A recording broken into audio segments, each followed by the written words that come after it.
আসসালামু আলাইকুম। আমার হাতে এই মুহূর্তে একটি ফোন আছে। ফোনটি রেডমি মডেলের একটি ফোন, রেডমি 5G মডেলের একটি ফোন। তো এই ফোনটিতে সমস্যা হচ্ছে, দেখুন যে চার্জিং লোগোটা এসে আবার চার্জিং লোগোটা চলে যায়, হাইড হয়ে থাকে, কিন্তু ব্যাটারি চার্জ যে ইন্ডিকেট করবে, পার্সেন্টেজ দেখাবে, এটা দেখায় না। ব্যাটারি চেঞ্জ করেও দেখা হয়েছে।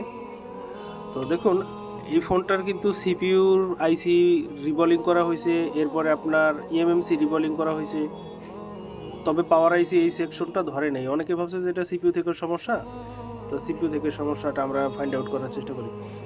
তো ডাক্তার বলছে যে আপনি যেখানে ব্যথা পাইছেন সেখানে মালিশটা করবেন, নেন আপনাকে একটা মালিশ দিয়ে দিলাম।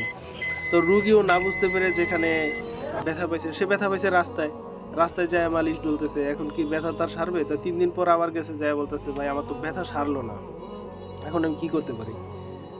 তো আপনি কোথায় মালিশ করছেন? আমি ব্যথা যেখানে পাইছি সেখানে মালিশ করছি। আপনি ব্যথা পাইছেন কোথায়? আমি ব্যথা পাইছি রাস্তায়। তো আপনি মালিশ কোথায় করছেন? আমি মালিশও তো করছি রাস্তায়। আরে ভাই, আপনি ব্যথা আপনার শরীরের কোথায় পাইছেন সেখানে মালিশ করবেন। আপনি রাস্তায় মালিশ করলে কি আপনার শরীরের ব্যথা ভালো হবে? তো এই কথাটা বলার কারণ হইতেছে এটাই যে এই ফোনটাতে সমস্যা কিন্তু এরকমই ছিল। তো দেখুন, এই ফোনটা কিন্তু প্রাইমারি সেকশনে ব্যাটারি যেই লাইনটা থাকে, এই লাইনটার ভিতর ফুল শর্ট। তো ফুল শর্ট থাকা সত্ত্বেও এই ফোনটার সিপিইউ পাওয়ার সিপিইউ এমএমসি এগুলি রিবলিং করা হয়েছে, চার্জিং আইসি রিবলিং করা হয়েছে। তো এত কাজ করার পরে যদি ফোনটা মরে যেত তাহলে কি হতো? তো মরে যায়নি, ভাগ্য ভালো, সে আমার কাছে নিয়ে আসছে। এখন আমি খুলে দেখলাম যে এই সমস্যা। তো 2 মিনিটের কাজ, আমার 2-3 মিনিটের কাজের ভিতরে আমার কাজটা কিন্তু সমাধান হয়ে গেল। তো দেখুন, আমি ফোনটার কিন্তু আর কোনো কিছুই খুলিনি।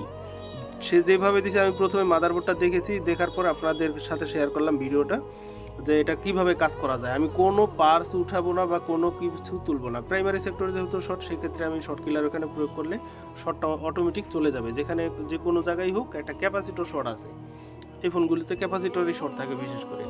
তো শর্টটা চলে গেছে, আমার কাজটা কিন্তু হয়ে গেছে। তো দেখুন, ফোনটা চালু হচ্ছে, পুরোপুরি চালু হওয়ার অপেক্ষা করি আমরা। এই ফোনগুলো একটু চালু হতে সময় নেয়, এমআই লোগো এসে দাঁড়িয়ে থাকে অনেক সময় পর্যন্ত। তো সেকেন্ড পজিশনে এসে পড়েছে, এখন ফোনটা পুরোপুরি চালু হওয়ার অপেক্ষা।